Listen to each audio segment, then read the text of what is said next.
और ब्रह्मा का माना होता है ब्रह्मांड का रचयिता और रचनाकार। विष्णु का माना होता है पालने वाला, परवरिश करने वाला। और शिव का माना होता है मारने वाला, मारने वाला। विष्णु परवरिश करने वाला, शिव मारने वाला। तो ऋग्वेद क्या कह रही है?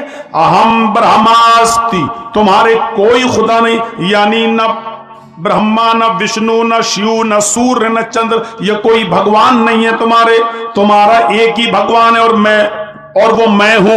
अहम ब्रह्मास, मैं ही ब्रह्मा हूं, यानी मैंने ही ब्रह्मांड को बनाया है। मैं ही क्रिएटर हूं, मैं ही खालिक कायनात हूं, मैंने इस विश्व को रचा है।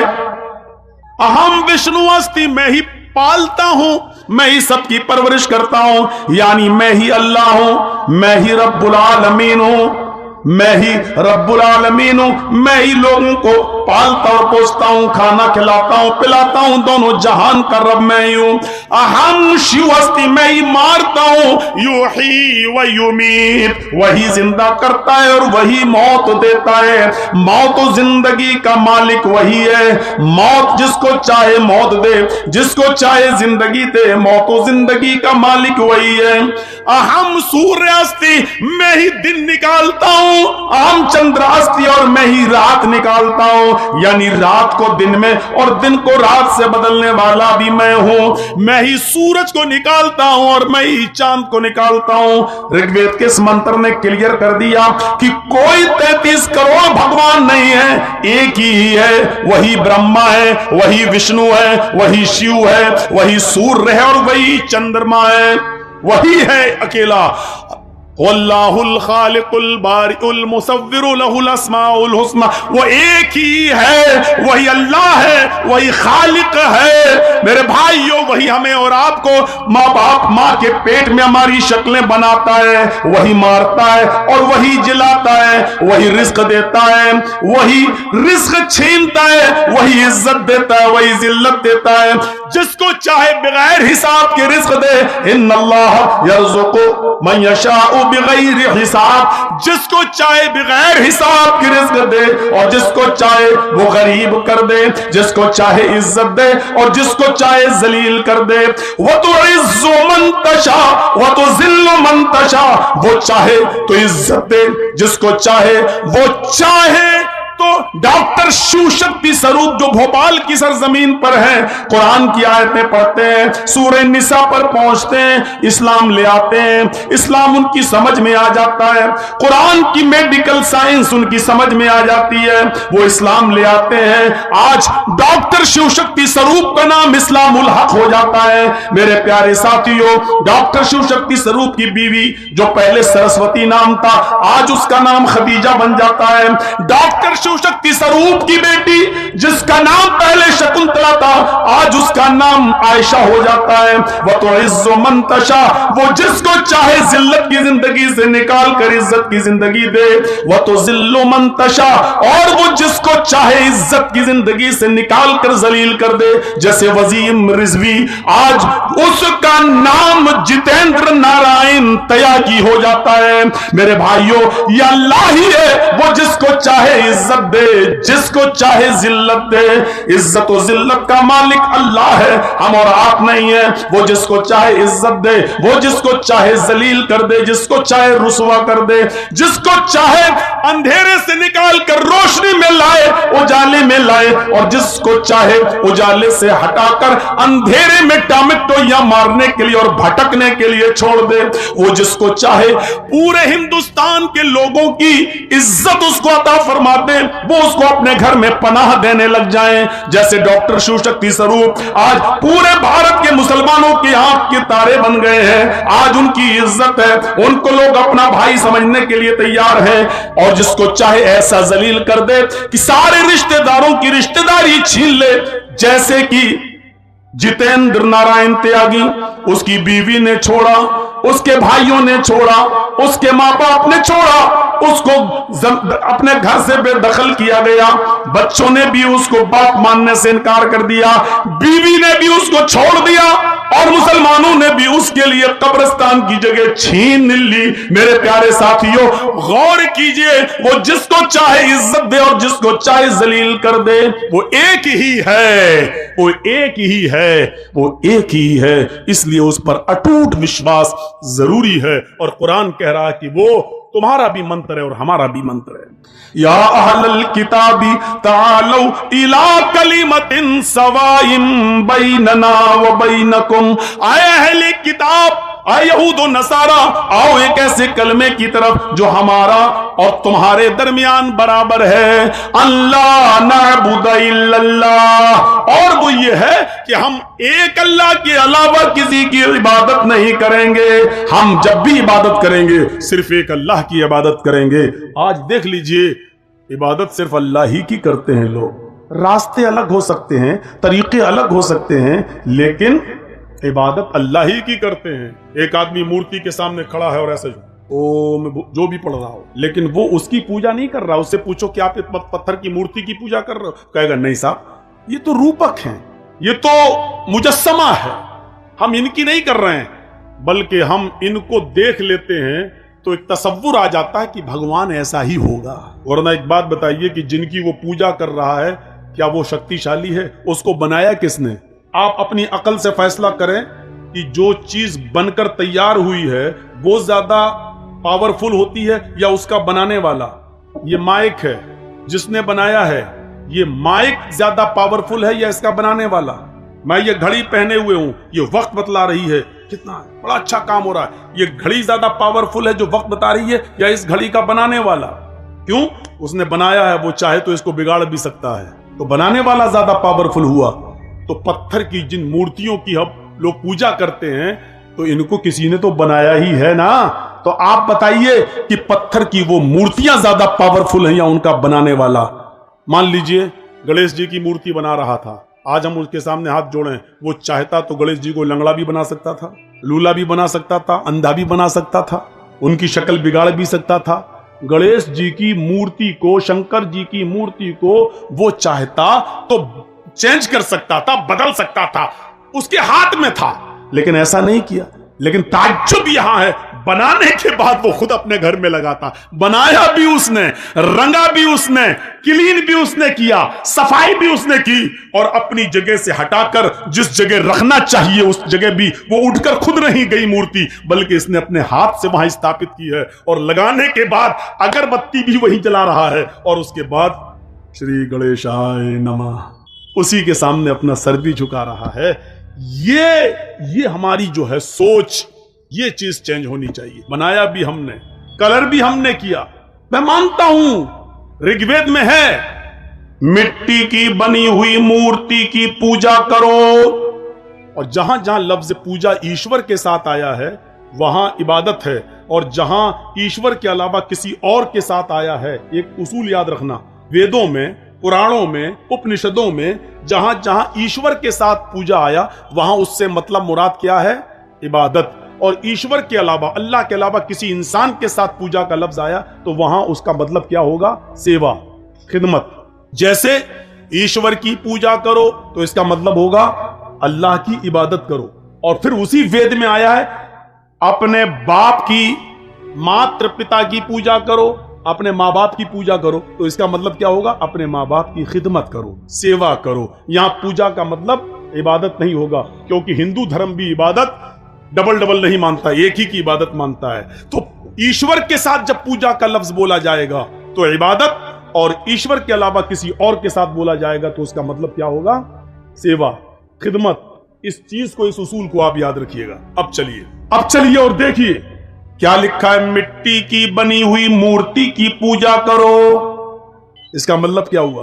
अब मिट्टी की बनी हुई मूर्ति से मुराद हमारे हिंदू भाइयों ने क्या समझा? जो हम लोग बनाते हैं वो मूर्ति है। नहीं, मिट्टी की बनी हुई मूर्ति जिसको हमने बनाया, हाय हाय हाय, ये भी वेद में लिखा है, मिट्टी की उस मूर्ति की पूजा करो जिसको हमने बनाया।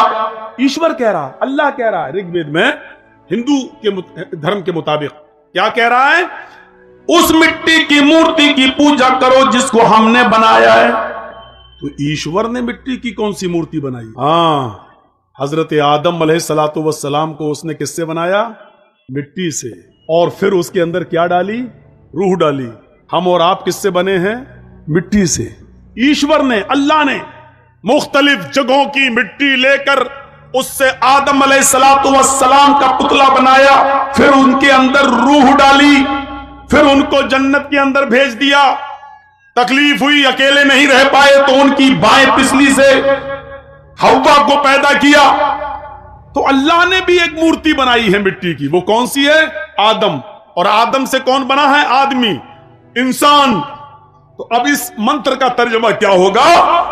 उस मिट्टी की मूर्ति की पूजा करो जिसको हमने बनाया है, यानी हमने आदम से आदमियत को, नस्ल इंसानियत को निकाला है, लिहाजा तुम इंसानियत की पूजा करो, यानी इंसानियत की खिदमत करो, उसकी सेवा करो। मतलब यह हुआ कि खिदमत खल्क।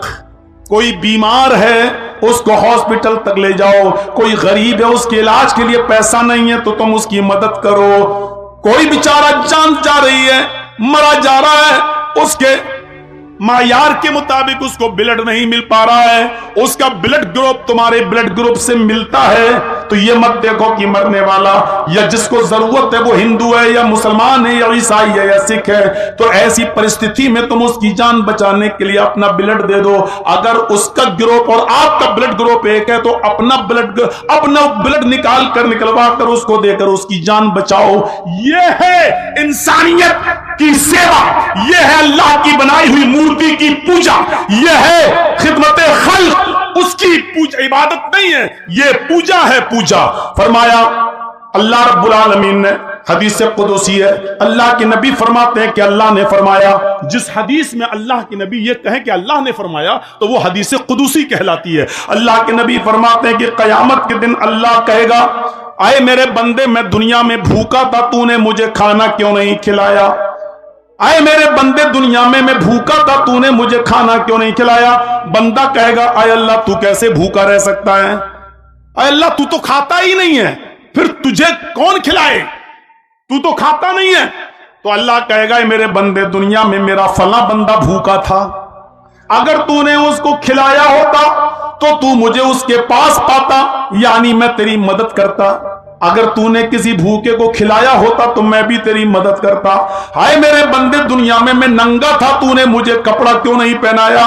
बंदा कहेगा, अल्लाह तू तो सबको कपड़े पहनाता, तू कैसे नंगा हो सकता है? हाय अल्लाह तुझे कौन कपड़ा पहना सकता है? तो अल्लाह कहेगा, दुनिया में मेरा फला बंदा नंगा था, उसके पास पहनने को कपड़े नहीं थे, अगर तूने उसकी मदद की होती, उसको कपड़ा पहनाया होता तो तू मुझे उसके पास पाता, यानी मैं तेरी मदद करता।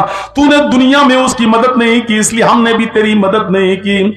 आए मेरे बंदे, दुनिया में मेरा फला बंदा परेशान हाल था, अल्लाह कहेगा मैं दुनिया में परेशान था, गुमराही के रास्ते पे चल रहा था, मैं भटक रहा था, मैं गुमराह था, तूने मुझे रास्ता क्यों नहीं दिखाया? बंदा कहेगा, अल्लाह तू तो सबको हिदायत देता है, फिर तू गुमराह कैसे हो सकता है?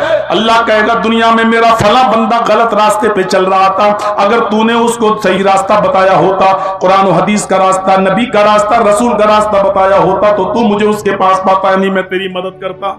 इस हदीस से पता चलता है कि खिदमत खल्क कितनी जरूरी है। लोगों की सेवा, लोगों की खिदमत इस्लाम का एक जबरदस्त रुकन है, इस्लाम का एक हिस्सा है। खिदमत खल्क किए बिना, लोगों की सेवा किए बिना हम पक्के सच्चे मुसलमान नहीं हो सकते। तो मिट्टी की बनाई हुई मूर्ति की पूजा का मतलब ये था, लेकिन हमारे हिंदू भाई उसको कहां ले गए, किस तरफ ले गए?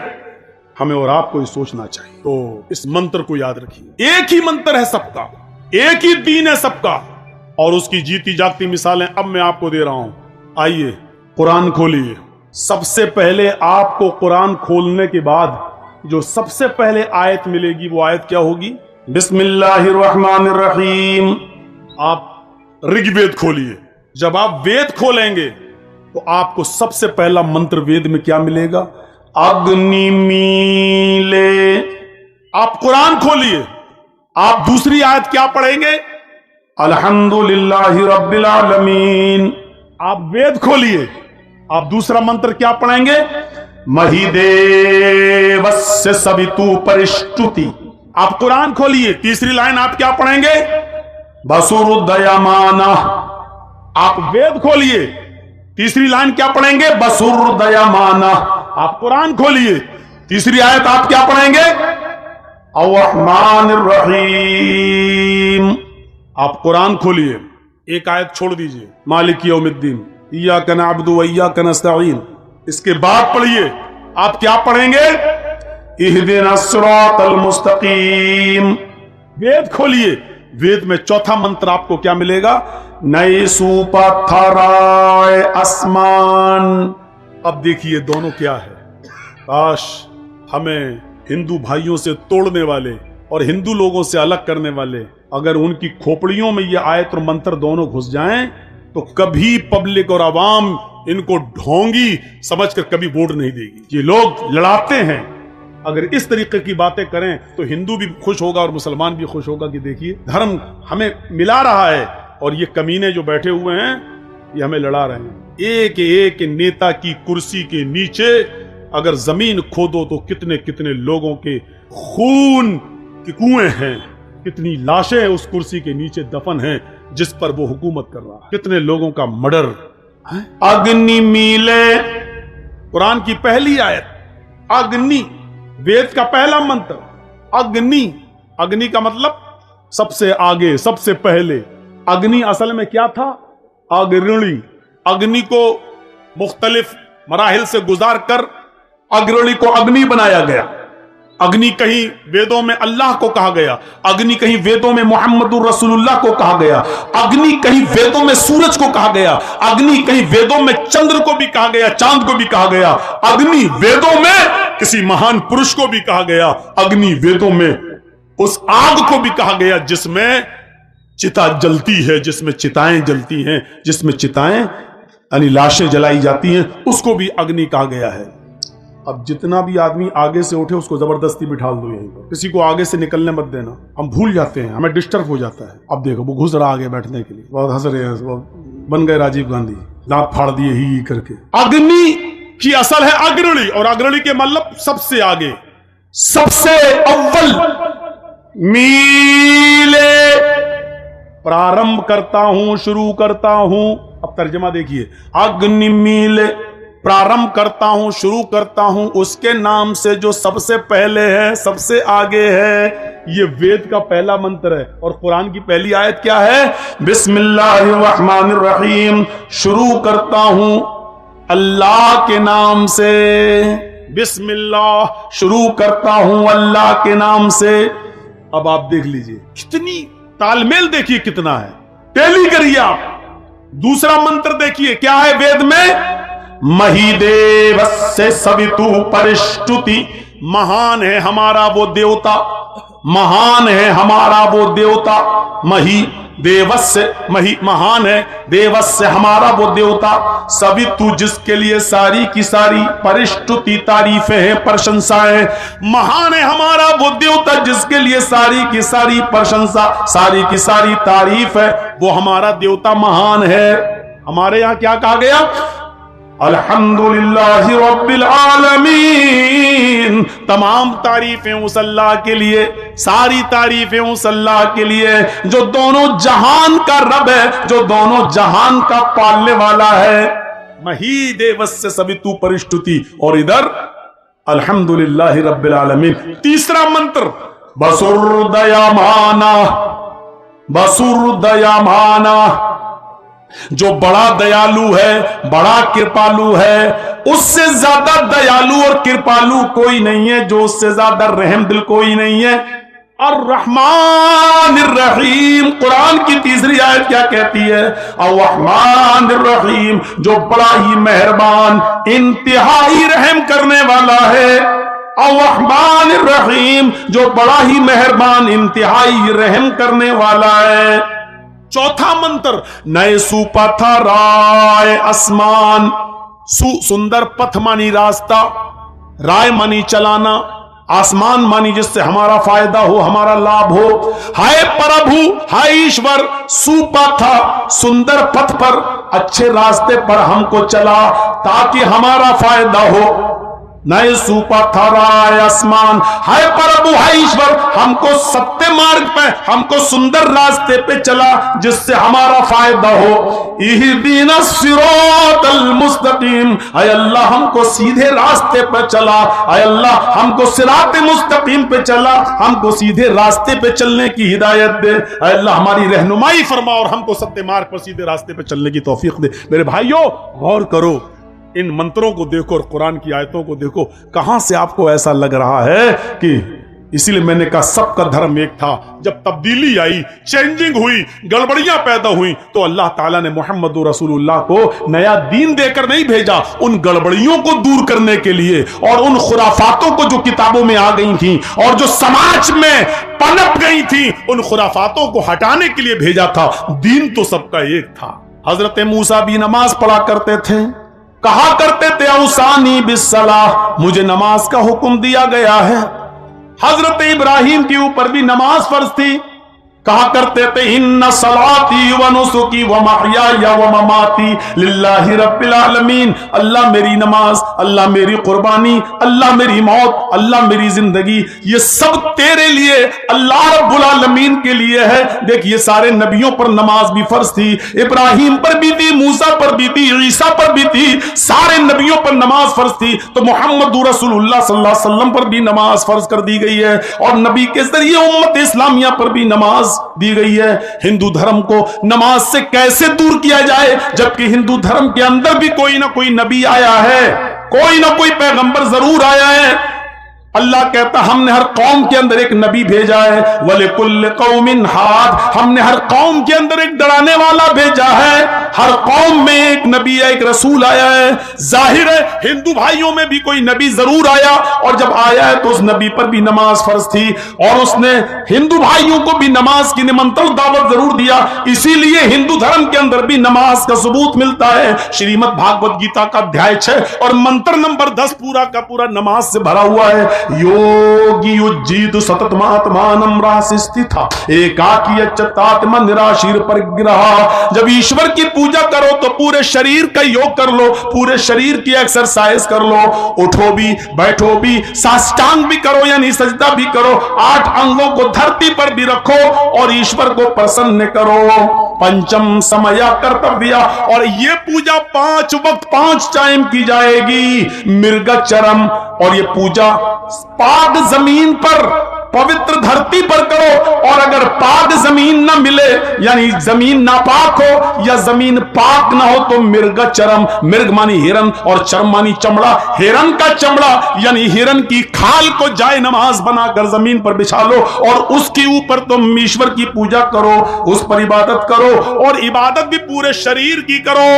देखिए अल्लाह, ये पूरे शरीर, हाथ की इबादत, हाथ की एक्सरसाइज, अल्लाह अकबर, रुकू कर रहे हैं आप, ये कमर की एक्सरसाइज, रीढ़ की हड्डी बिल्कुल सीधी होनी चाहिए, कमर ऐसी होनी चाहिए रुकू में, कौवे की चोंचे मत मारो नमाज पढ़ते वक्त। बहुत से लोगों को आपने देखा होगा, मतलब अल्लाह अकबर, कौवे की चोंचे मार के भाग रहे हैं, न कमर सीधी न कयाम सही। तो आप पहले रुकू में जाएं और ये उंगलियां खुली रहें, ये रुकू सीखो, नमाजें तो बहुत पड़ी होंगी, सीखो ये उंगलियां खुली हों, मजबूत तरीके से घुटना पकड़ो, हाथ टाइट करो सीधे और कमर बिल्कुल सीधी।